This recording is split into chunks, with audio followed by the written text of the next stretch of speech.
President Trump is expected to sign an executive order on police reform tomorrow during a Rose Garden ceremony. The president will also be meeting with members of black families who have been impacted by police violence, including the families of Ahmaud Arbery, Botham Jean, and more. CBS News White House correspondent Paula Reid is here to discuss all of this with us. Hi, Paula.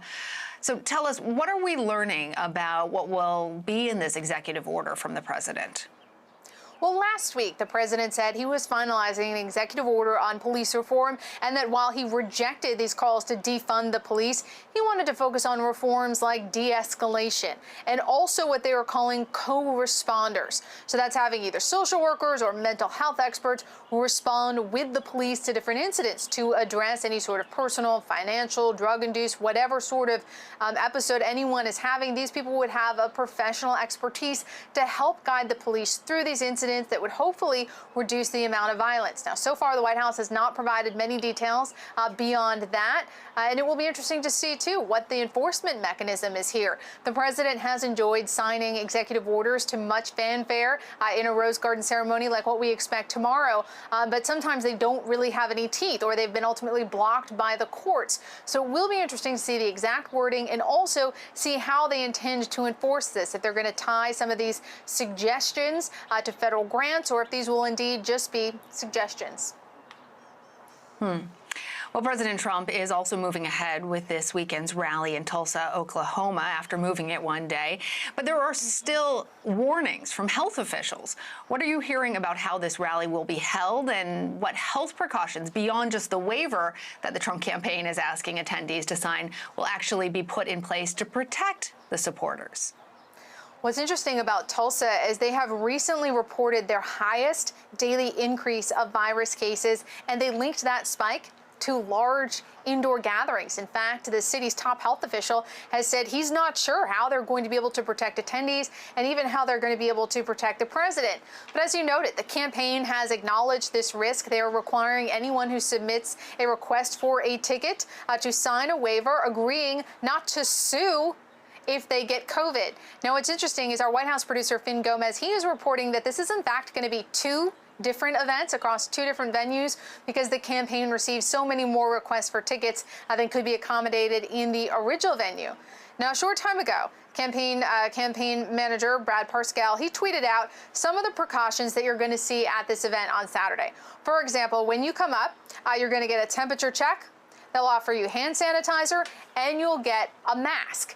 But what's not clear is whether you will be forced, if it'll be mandatory, to wear these masks. We know they've become a little bit of a political flashpoint. The president, the vice president don't tend to wear one. And there's no mention of social distancing. If you've ever been to one of these rallies, they're crowded, not just inside, but also outside in the lines. Folks wait for many hours, and because it often takes up a whole day, a lot of times these crowds tend to skew a little bit older. So there's a lot of older folks who could potentially have some of those comorbidities, be in that high-risk group. It will be interesting to see how they try to accommodate those crowds, because so far there's been no mention of social distancing.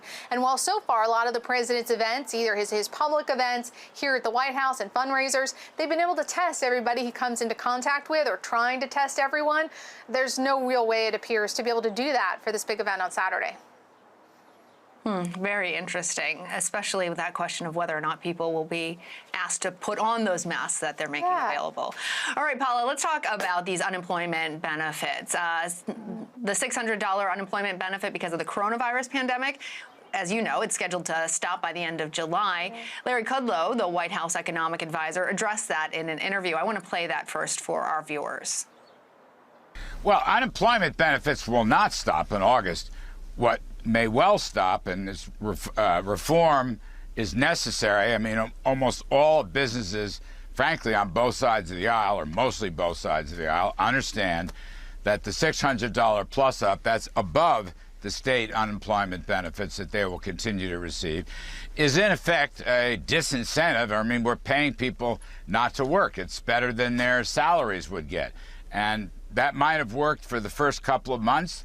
It'll end in late July. I think that returning to employment, we are, in the administration, the president is looking at a reform measure that will still provide some kind of bonus for returning to work, but it will not be as large, and it will create an incentive to work.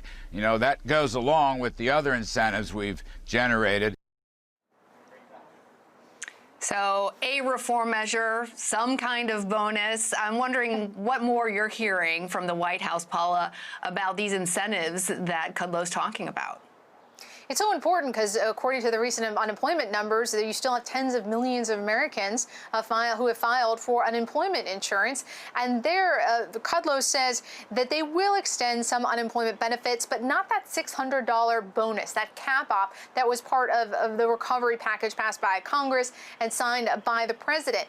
You've heard, I'm sure you've heard in your reporting, I've certainly heard in my professional life, in my reporting, and also in my personal life, that a lot of people believe that between the cap-off and their unemployment benefits, they're making more than they would if they were at work. So now he's talking about how do you incentivize people to go back to work? That's one question facing the administration. Another is what do you do if some of these jobs no longer exist? Now let's take the first question. According to my reporting, the administration has looked at possibly giving a short-term, about $400-some-odd a week bonus for folks who go back to work. Now, the president, other administration officials have also touted a payroll tax cut. So that is about a 6% reduction in the amount of taxes that you pay, also that your employer pays. But that really only targets people who have jobs or people who still have their companies on the other side of this. Something else the White House has repeatedly floated is reducing capital gains tax. Those are the taxes that you pay if you sell some stock or you sell some property.